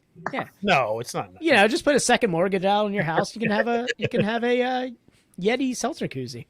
That's what I just got for my my sister for Christmas, so she could have her high noons cold all the time. Sounds great. $25 on Amazon. Yeah. 5-star review. I mean, how do you not give a Yeti a 5-star? It's the if you spent that much money on it, you're going to give it a 5-star review because otherwise it's That's the secret to Untapped ratings. Yeah, we're just gonna keep raising the prices, and people will rate them higher and higher. Yeah, they don't want them to think they wasted that money. They want you to know there's a good business on their part. Yeah, just start charging $20 a can, and people will be like, "Oh my god, this must be amazing." Done. More expensive equals more gooder. That's it. Thanks, I survived 2021 is a single can release, $20, single can double IPA. We're only releasing crowlers. Who do you think you are, Troon? Yeah, yeah. We're on a half barrel system. We're releasing 16 crowlers. It's going to sell out in 5 minutes. Happy hunting. Yeah, $450 a piece. Get your tents ready, folks. So, Jake, we asked what your desert island beer would be. Don't take weather into this. Just one beer. If you had to drink for the rest of your life, what would it be?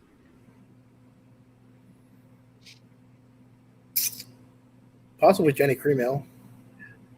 Okay. We were talking about I Cream would- earlier, possibly yeah. Jenny Cream Ale.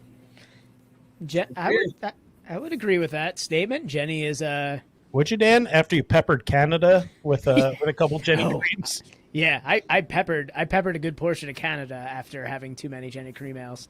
I Dan crossed touched- that bridge and I peppered Canada. Just He fertilized Canada. Fertilized some maple leaves. yep. I stuck an American flag right on top of that pile of throw up. But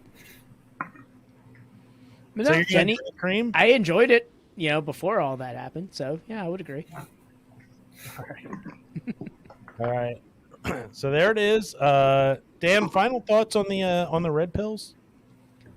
Oh, I thought we did that, but Red Did we? Pills. I don't know if we did. Well, Final he's thoughts. already on to his next beer. He's on He to is. your time to shine. I know he's trying to. It's been a long 9 big days, time, guys. It's been a long 9 days. Dan usually has to drive home from the podcast recording, so Yeah, I'm usually in that full room advantage. with him, and to He's be taking honest, full advantage some of it. things are going to change for 2022. I'm getting real comfortable right now over here. But final thoughts on that. I loved the subtle tropical notes of some of the new, I would call them like the new school hops that you guys kind of put into the dry hopped American Pilsner. Subtle tropical mixed with a nice, like, classic clean Pilsner finish. It was great beer. I mean, super crushable too. Like that, I believe it was 5.6. So that's a beer that I would have, I would have a 4-pack of. Like, that's easily crushable, super clean, great, subtle tropical notes. I would say if you're an IPA drinker who got into craft beer with the IPAs, if you want to start going back to like classical styles and pilsners, that's a good gateway. I would say that's a good gateway pilsner for the IPA drinker right there. That was the idea. yeah, it was very easily drank. I just looked at my glass and I was like, oh yeah, there's no more left. Yeah, same. Went down super easy, very crushable. Like Dan said, the hop combo was really nice.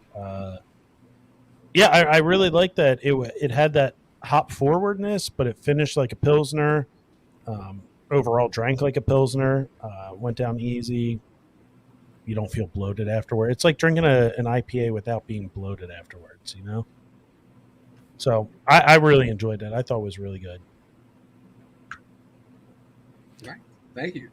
So I'll take it. that'll do it for the audio portion. For the audio version, we're going to close out the audio and continue with the streaming. I'm so glad that you didn't forget about this video we're going to bring up. So I'm really excited for the video because I thought it was hilarious when you showed it to me. Was it a month ago before I had the COVID? Something like that. Feels like a month ago. It feels like a month, right? Yeah. Yeah, it's going to be our way to put a bookend on the year of the butt rock. Yep, we're going to put a bookend on the year of the butt rock. We're going to close the audio out. Audio listeners on the podcast, we appreciate you. Listen to the audio, but then come back for bonus time. Our audio or our video portion is going to be on our Facebook. It's going to be on our Twitch and our YouTube channels. So go ahead and check them out, guys. Follow us, on all our social media is pretty easy. It's at Best Friends Pod. That's Best Friends POD. I feel so alive for the very first time. Check out Second Sin up in Bristol. Was it Second Sin? Yeah, you guys make it real easy too. It's at Second Sin Beer. Check them Everywhere. out. Facebook, Instagram, Second Sin Brewing Company on Untapped. You start putting that in, you'll pull them up. Check out their beers. 52 beers for 2021. I mean, that's no small feat, especially with the pandemic going on right now. You guys were hard at work. Sinbrewing.com. Yep. Go on, check out their beers, their merch, all that good stuff. Yeah, we're doing 2 new beers this week and 2 new beers the next week. And One this week, 2 next week, and then 2 the week after. yeah, I'm going to submit a list of Metal Monday beer bands that I want to see beers from. So Well, you can do that if you come to Metal Monday. Oh man, do you guys actually have like a metal DJ and everything going on for Metal Monday? Yeah, it's Yeah, we have a paper. Is it Jake DJ? Yep. Head brewer and DJ. I didn't change my title on the stream. But yeah, so we have like a request list, for anybody. I will not play ACDC. It's just only two. No. I've got a list. We'll talk. Can I request a mandatory Metallica Monday? No. No, I don't really like thrash that much, but you can come in and request a Metallica song and I'll play it. I will never request a Metallica song. That's why we're best friends. No, if you look at all of our Metal Monday beers, I would say probably 90 to 95% of them are like doom or stoner metal. So See, I was gonna say, yeah, it's a lot of stoner metal. not look to the, or I did it all for the cookie. I did it all for the cookie. We had new Metal Monday. Oh, wow. Now you're talking my language. All Yeah, right. that Well, let me get the Jankos out of the old closet. The beer Dust with off the the cobwebs there. You need to do a corn lager. Let me get my Buddy Lee jeans out. If I do when I do a corn beer, it's going to be called Life is Peachy. Let's be serious. That's a good one. Oh, we got a new one. Vask.tech. Guys, You look it can't, up. All right, get your Googles on, everybody. Get your Googles on. Yeah, I don't know. I'm trying to think of a. Yeah, I don't. I was gonna say, if you're gonna do like an American corn lager, it's gotta be like an American metal band. Like it's gotta be like Pantera or Lamb of God. I assumed you were going for corn, like KORN, Yeah. right? Okay. Oh no, I was thinking like I thought I went American metal with it. Sorry. No, you're gonna go. You're gonna do a West Coast IPA called Adidas all day. I dream about Simcoe. Oh, okay, yeah. Come on, bro. That's pretty good. I would do that. I would do that. All right, let's wrap this thing up. Mike, did you look up what was it? Vask.tech? I did.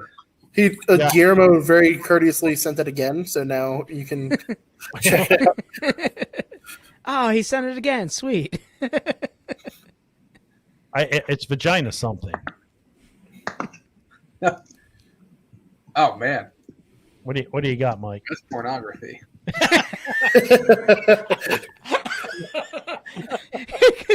scrub your computer now. Go ahead and screen share that and get them banned off of Twitch and YouTube. Yeah, we're Jake, he can. He's the owner of the Best Friends podcast. I know. we're all breaking TOS right now. All right. Yeah, let's get out of here and get to the video portion. Video only. If you're an audio only listener, suck it. We still love you though. We still love you. Hop on the stream. Damn Ghana? Are we still number one in Ghana? No, we're falling. We're tumbling. Oh, we're tumbling. Ghana, We were Is that number your one in favorite Ghana. Yeah, we were like number one in we've Ghana. spent It was great. several weeks in multiple categories at number one in Ghana. I know Ghana loved us. Yeah, so did Austria. We're number one on the west side. You're talking about the West Side. All right. Dan, we have something special coming up here.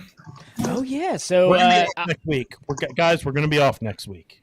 yeah, we're gonna be off next week. Well, yeah. I mean, we're gonna be off for episodes next week, but we're coming up on our 100th episode, and we're doing our 100th episode.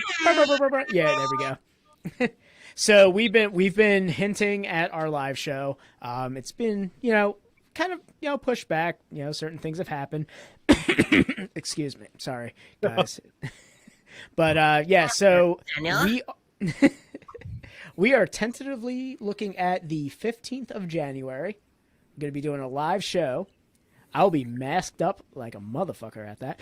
But it's going to be at 10-7 Brewing Company. So we've got a time to be determined, but the date is the 15th. So mark your calendars, guys. We're going to be doing our 100th episode. We're going to be inviting some breweries that we've had on the podcast before. Guys, if you're going to be around that day, stop on in. It's going to be a daytime show. We're going to be doing a little happy hour before they do their live show. So, or they're doing like live bands that day. So we want to do a little live show in the afternoon. And we're going to go and hang out. And we're going to be releasing our 100th episode beer as well. Nice. Yeah, we did a collab beer with them not too long ago. Yeah, it came out in September. Yeah. Oh, nice. Yeah. What'd you guys do? I forget. It was the you guys did a hazy, right? Yep. Yeah, it was double IPA, Seventh Sin. Yep, I remember that. Yeah, so we'll be doing we're doing a West Coast IPA with Tattered Flag and 10-7. We were just humbled that they thought of us, and also stoked that they wanted to brew a beer and collab with us. So we're doing our Centennial West Coast IPA. So guys, be on the lookout. For it, Dan? We do not have a name for it yet, do we? Have we thought about a name yet? The labels are being made. The label's being made. Labels got pushed back. Dan got COVID. There's multiple spokes in the wheel. Yeah, we're just throwing sticks in the spokes right now. We should just call the beer Dan got COVID. It's just gonna be me on like a ventilator. Hey, what are you drinking? Oh, I'm drinking Dan got COVID. Dan got COVID, an artist forgot to draw it up. You know, things happen, but Just hopefully Dan we got. with the do not resuscitate T-shirt on. It's just a bracelet. Yeah. Do not resuscitate bracelet on. Yeah. All right, let's get out of here. Follow us all social media at Best Best Friends Pod, at Best Best Friends POD. One more. Didn't play.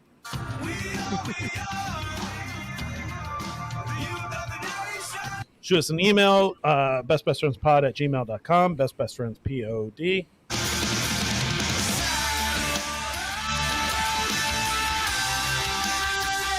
@gmail.com.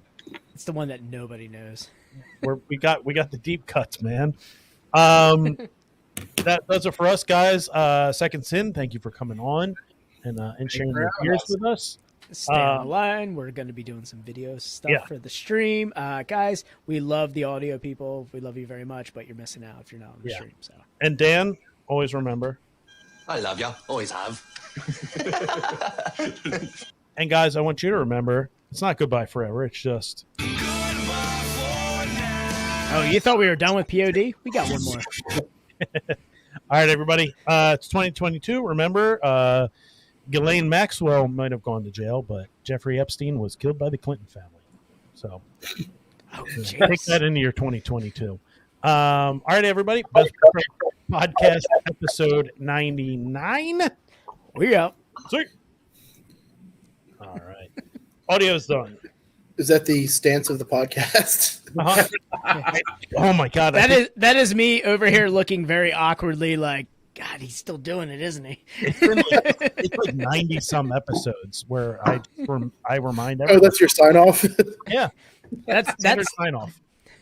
That is Tom's standard sign off, guys. Originally, Phil knows all about that because he's the owner. Originally, I believe that we're getting a strongly worded email from Mike, our owner, right now. Phil. Oh wait, Phil was our owner. Well, He's the owner of the Deep State. Oh, he's. But Phil owns the Deep State. Jake's behind on his porn lingo. Oscatek. All right. Your Norton antivirus is working overtime right now. If you hear a whirring in the background. Yeah. All right, let me his grab fan on his laptop's just like. All right, let me grab a beer and we'll get into this delightful video. By the way, while he grabs this beer, the Cryo Simcoe on this. So, like, to my knowledge, and like my limited experience with Cryo is using Cryo Simcoe versus like regular Simcoe is you can use a little bit less and you get a more concentrated burst of like what you're looking for in Simcoe. Correct. So I mean, I would say that that's kind of how like all the cryos are. They're like a concentrated. There's definitely a difference. Like when you use, it's because we've I guess when we were homebrewing, we did a beer like an IPA that was only hopped with cryo, and it was definitely it was like almost missing a little bit of something. Like you need kind of some of that green material. Like I hate when IPAs get really grassy and stuff like that. Like I don't want that. Okay. But some of that adds just like an underlying. It's like that is part of the flavor of hops is that green flavor. From like the plant Like material. an earthiness that kind of comes from it. Yeah. So I would say the cryo definitely cuts down on that. So part of why we use it is, it does help increase our yield a little bit because you use a little bit less of it. It absorbs less beer. But then we do have a series of like single hop double IPAs called Singularity. And that one we do the cryo and like regular, normal pellets of whatever particular hop variety we're doing. That's just to kind of get a different character. It's a different crop. It'll add like another layer to it. No, I like using it as, like you said, it's like a concentrated burst into kind of the beer that you're trying to do. Like you said, you can use like less for a higher yield, especially with like something like Simcoe melding with cashmere, because cashmere has a lot of tropical notes to it. Yeah. And again, guys, everyone on the stream, I'm talking about the Your Time to Shine here. As the resident hazy boy, I love to dissect hazy IPAs because they're my favorite, and I'm so glad that I can still kind of taste it coming out of the 9 days of quarantine. So I do have a lot of respect for cryo when it's used because I feel like it does bring a lot into the beer when it's used. I'm glad you're digging it. Oh, where'd Tom go? Did he go to the bathroom? It's gonna make me sit here and talk about a hazy IPA the entire time. Bonus time. I'm It's just nice that your taste is all the way back. The brewer of this company lost his taste last year, and what would you say your percentage back is today? So I never lost, except for like a few days, I never lost full taste and smell. However, I no longer like the way that American hops taste. oh shit. They don't taste the same, and I do not like the taste that they have. It's that and peanut butter. And peanut butter. I can't stand the taste of peanut butter anymore. What? Oh, man. And it's been over a year. It was November of 2020 when I had it. It's crazy. Like right before I got diagnosed, I bought a can of it was like almond butter that was like, I guess with like coconut in it, and I'm like, oh, this is gonna be awesome for breakfast. And I got COVID, and I'm like, and I had a spoon in it, and it just stayed in the basement with me because the spoon was like, the spoon. It was tainted, so all I did was eat this can of just like almond butter, like coconut, and that was like my taste tell for a while. Was like, all right, still got coconut, still got almond, I'm good. Oh man, but like total like just peanut butter, just you cannot stand it anymore. Yeah, no, it tastes like burnt dirt. Oh, that sucks. All right, so you can't have Galaxy hops anymore, I guess. Well, I've never gotten a peanut butter character out of Galaxy, but I think like it was like a year ago where like people it was were like the 2019 crop. Was Yeah. it 2019? I think you've been talking to Ryan C's. I think that's one of his things that he says. Yeah. Yeah, and we actually also talked to it was a Matt from 10-7, and he said the same thing with their Star Doors. I think it was it was Star Command. It was their Buzz Lightyear beer, and they were saying that like because it's an all Galaxy IPA, that it completely changed the whole flavor profile when they went to the other crop. Yep. You guys ready to get a guy that is not for people calling it butt rock? It might be. This might be. I was gonna say I believe this guy is gonna defend Phil in his love of butt rock, so he's not gonna be here to like see this guy defend Phil's honor. So, I mean, classic. We're closing out the year of the butt rock. And Well, I guess we have to. where the term butt rock came from, right? No, enlighten us. So I think it was in California. There was a like a radio station that played like all that kind of like rock. I guess around here it would be kind of like 94.1 maybe. Before YSP, before like how it sports. used to be. Yeah. I guess WMMR now. Well, yeah. I don't really listen to the radio, but yeah, sure. But so their tagline would be like, whatever channel, like let's say 94.1, nothing but rock. Oh. And then K-Rock? It might have been. I'm not sure. I just know the story. So yeah, that's where the term butt rock came from. And then now, because you hear butt rock and you think it's like, butt. You think Stained, Nickelback, all Hey, those nothing bands. wrong with Stained. Hey, you. You'll never hear anyone defend Nickelback, though. The first two Stained albums are awesome. Actually, Yeah, the first one, they had some heavy songs, man. All right, I went to those concerts. Yeah, Mud Shovel was awesome. Mud Shovel, yeah, Raw, like that song rips, man. I went to the Mud Shovel tour. I went to that concert. Yeah, Dan and I we were just talking about the new Nickelback album. Oh yeah. So what were the influences? Suffocation and who else? Suffocation and Meshuggah. Jesus. Oh yeah, so Nickelback put out a Gent album. Is that what you're telling me? They're doing math metal now. Nickelback plays polyrhythms. Yeah, we'll see. We'll see. I told Dan, I was like, even if it doesn't sound like that, it's a great marketing strategy to get people. Yeah, because I'm going to listen to it. I'm going to listen to it. Is this on Spotify? I don't think it's out yet. It's not out yet, but they said they were like, our influences are Suffocation and Meshuggah. I went, what?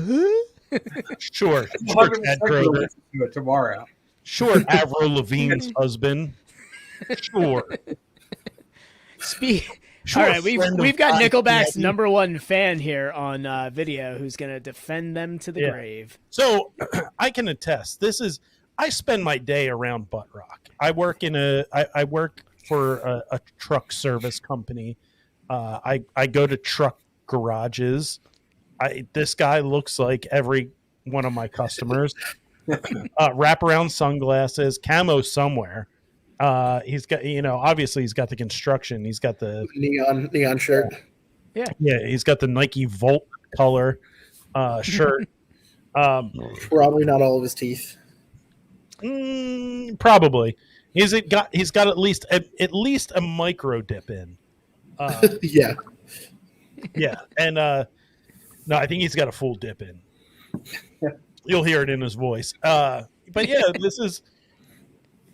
it kind of brought back my love of butt rock. I got the guys in my shop when I go in, they're listening to Sirius XM Turbo, which if you guys haven't listened to it, we don't get paid by Sirius XM to say this. No, this is all Tom. It's a chef's kiss of butt rock.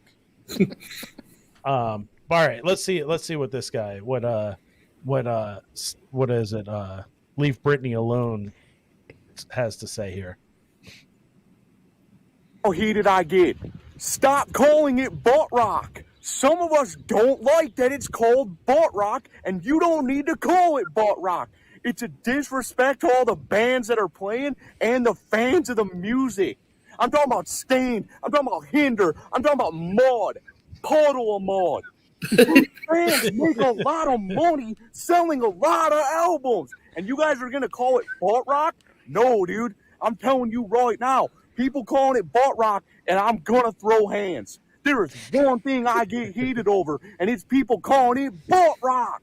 Sitting out here being like, oh, dude, butt rock sucks, blah, blah, blah, all day on the job site. Sheesh, I'm getting heated. Sheesh. Tom is getting so riled up right now. You don't call it butt rock, dude. Seriously. And you know what? For anyone who's calling it butt rock, you're dumb. Because guess what? People love butts. Guys love butts. Girls love butts. My mom's been trying to see Sam Elliott's butt for 25 years, dude. Guys, I love he names some great. Hinder is like a perfect. I've never heard of that one. You've never heard Hinder? Lips of an Angel? No. I mean, I might have heard one. Like, if I heard the song, Lips I might of an recognize it. Oh, I've heard that song. Yeah. Dude, Hinder is like we thought it when we played Hinder for our opening song, we thought about like maybe we just call it here because Yeah, I didn't want to go any further into butt rock after we played Hinder. I was like, we've hit our zenith right here. I don't want to go any further. I mean, name a Seether or Saliva song that isn't butt rock. They're pretty solid butt rock. Yeah.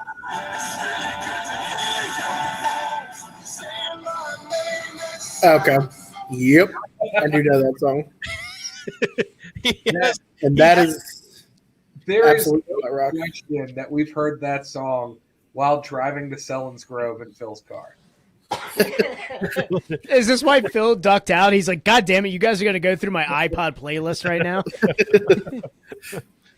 He's this wheel on his iPod, like golly. Like he loves the song Lola Montez by Volbeat. And it's just like Christ. he has a habit where he likes to play the same song a lot. And it's just like, oh yeah. In the fire where she walks. I mean, in general, we do like playing songs a lot.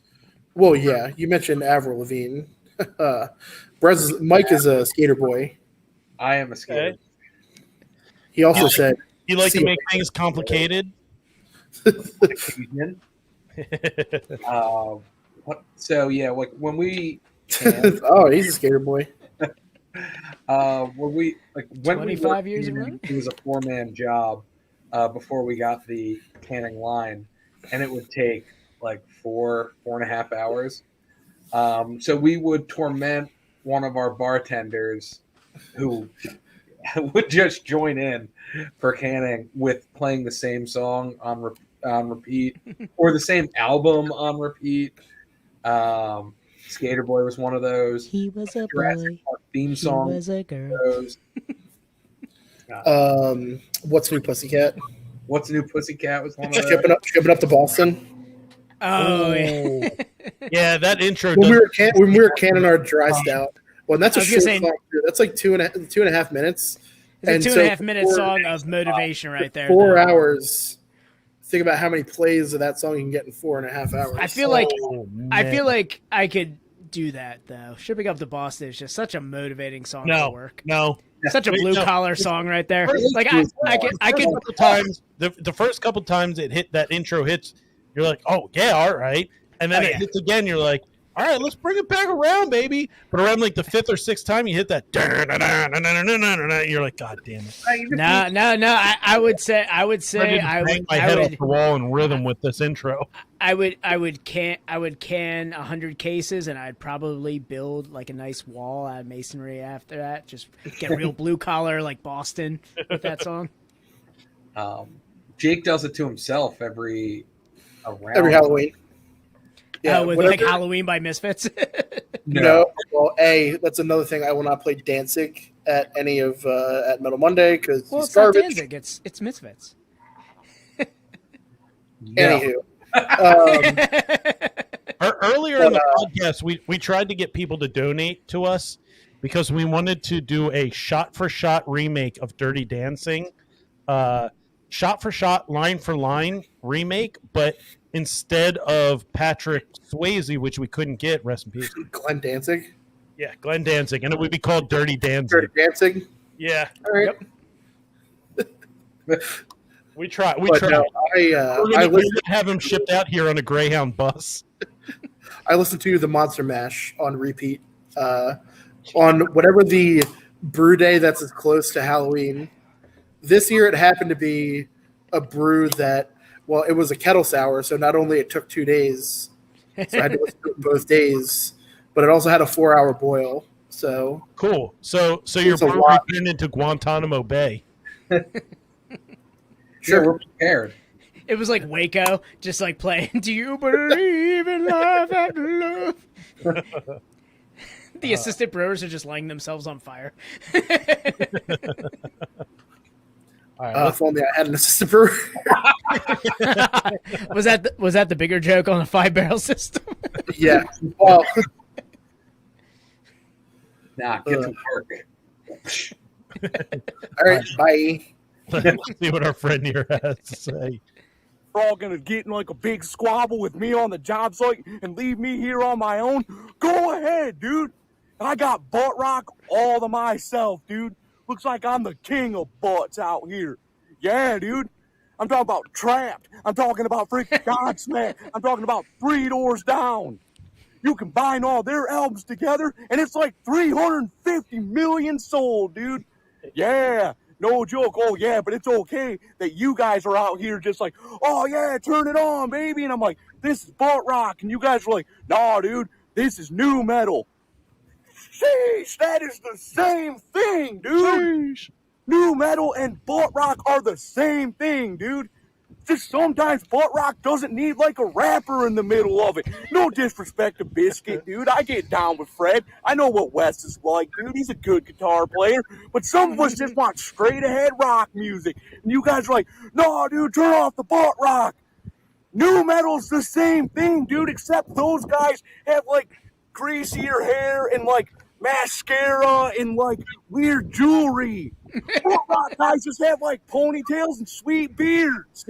It's not fair. I know about music. Ponytails and sweet My buddies beards. playing bands. One of my buddies, he plays in a band that played the Detroit Zoo on a Saturday.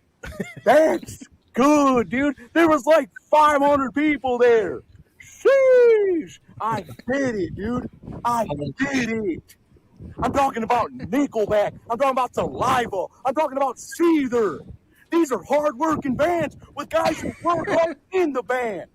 These guys will play 3 hours like at a club, tear it down, and then they'll go over to the merch booth and sell their own shirts.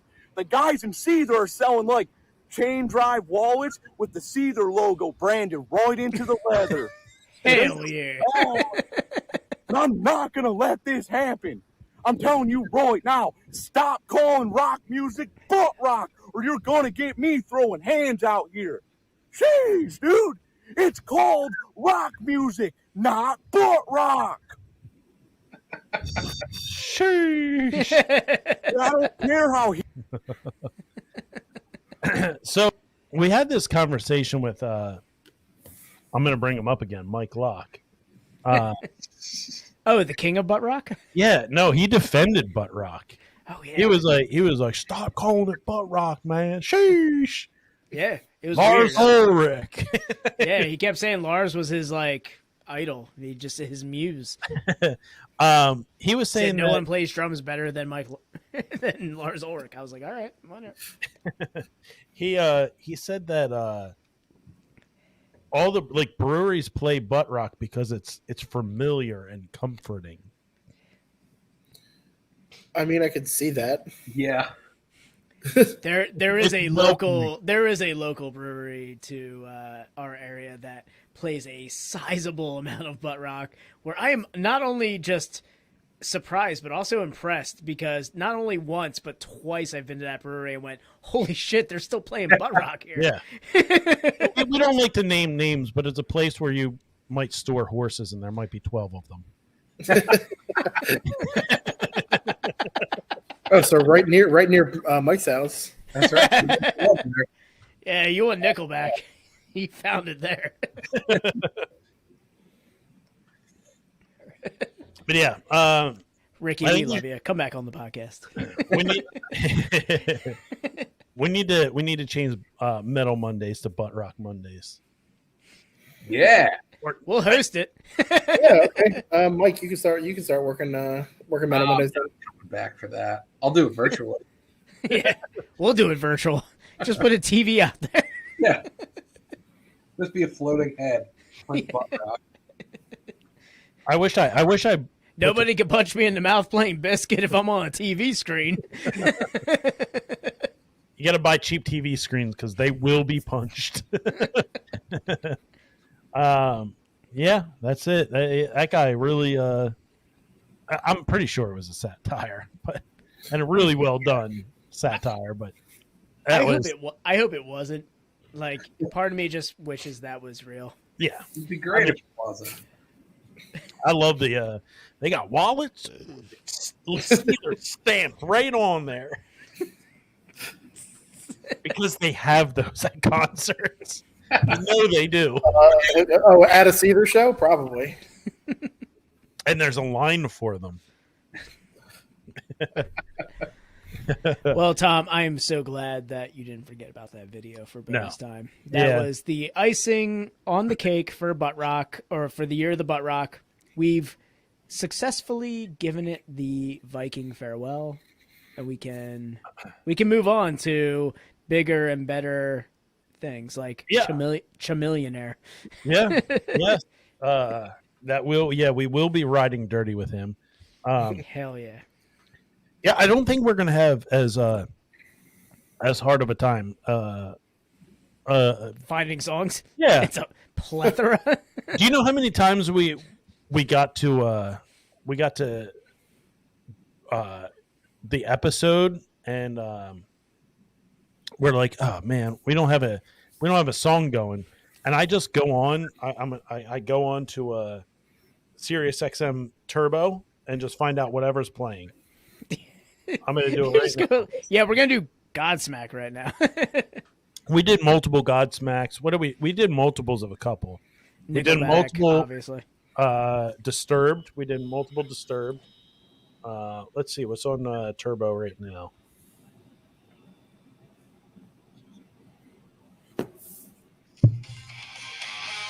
There we go. Yeah. It's an infinite cove of gems.